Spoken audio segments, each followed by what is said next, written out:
দাঁড়িয়ে আছি আসামের একটা ছোট্ট পাহাড়ি গ্রাম ভৈরবকুণ্ডে, যার সীমানা পেরোলেই একদিকে ভুটান আর একদিকে অরুণাচল প্রদেশ। চারদিকে পাহাড়ে ঘেরা, মাঝখানে বয়ে চলেছে খরস্রোতা নদী। ছোটবেলায় আনকোরা হাতে ড্রয়িং খাতায় ঠিক যে ছবি ফুটে উঠতো, আজ যেন সেইটা আমার চোখের সামনে। হ্যালো, কি খবর সবার? আমি ইন্দ্রাণী শুভেন্দুর সঙ্গে চলেছি আসামের ভৈরবকুণ্ড থেকে অরুণাচল প্রদেশ। গত ৩রা অক্টোবর অরুণাচলের আকাশ ছিল ঠিক এইরকমই মেঘলা। রাস্তার ধারে যখন দাঁড়ালাম ঘড়ির কাঁটায়, তখনই ১১টা সাড়ে ১১টা মতো বাজে। ডাবল ডিমের ভারী অমলেট আর এই ১ প্লেট চাউমিন দুজনে মিলে শেয়ার করে সেরে নিলাম সেদিনের ব্রাঞ্চ।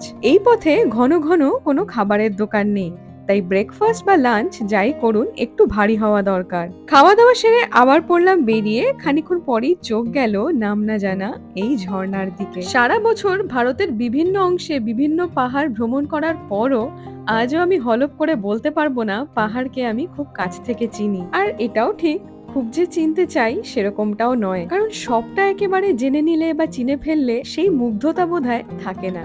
রাস্তার বাঁকে এমন একটা জায়গায় দাঁড়িয়েছিলাম যেখান থেকে ওই কঠিন পথ মনে হচ্ছিল কত সহজ। আসলে কঠিন জিনিস যখনই হাতের নাগালে চলে আসে বা কোনো কিছু জয় করা হয়ে যায়, তখন সেটাকে আর কঠিন বলে মনেই হয় না। আচ্ছা, এবার আসে কাজের কথায়। যারা ধরুন সদ্যই পাহাড়ে গাড়ি চালাতে হাত পাকিয়েছেন, তারা কিন্তু এইরকম মেঘলা দিনে বা কুয়াশাচ্ছন্ন রাস্তায় খুব সাবধানে ড্রাইভ করবেন। তবে এমন পাহাড়ি রাস্তায় যারা প্রথমবার আসছেন, তারা কি কি সাবধানতা মেনে চলবেন বা কি করবেন কি করবেন না, এই যাবতীয় নিয়ে কিন্তু শুভেন্দু পরে একটা ভিডিও বানিয়ে দেবে। আমাদের অরুণাচল প্রদেশের সিরিজ কিন্তু এখনো চলছে, তাই যারা এখনো ভিডিওগুলো দেখেননি বলবো এক এক করে দেখে ফেলুন। গল্প করতে করতে চলে এসেছি যেখানে, জায়গাটার নাম শেরগাঁও।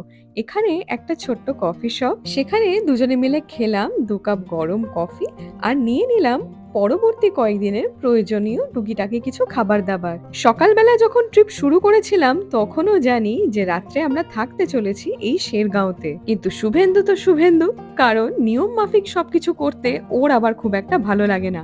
তাই তখনই ডিসাইড করা হলো, না, আজ রাতে থাকবো আমরা দিরাঙে। সেই মতো ভৈরবকুণ্ড থেকে জার্নি শুরু করে শেরগাঁওতে একটু কফি খেয়ে বমডিলার পথ পেরিয়ে আমরা কিন্তু একদিনেই পৌঁছে গিয়েছিলাম দিরাং। সেই পথ কিন্তু খুব একটা সোজা ছিল না, কারণ ঝুপ করে হয়ে গেল অন্ধকার। খানিকটা সময় যখন ব্যাক সিটে শুয়ে একটু ল্যাদ খাচ্ছি, শুভেন্দু তখন ড্রাইভ করছে এক মনে। এই জার্নি ডিটেইলে অলরেডি আপলোড করা রয়েছে আমাদের ইউটিউব চ্যানেলে, ভিডিওটা কিন্তু অতি অবশ্যই দেখবেন। এর পরের ভিডিওতে আপনাদের ঘুরিয়ে দেখাবো দিরাং মনেস্ট্রি। ততক্ষণ সবাই খুব ভালো থাকবেন, টাটা।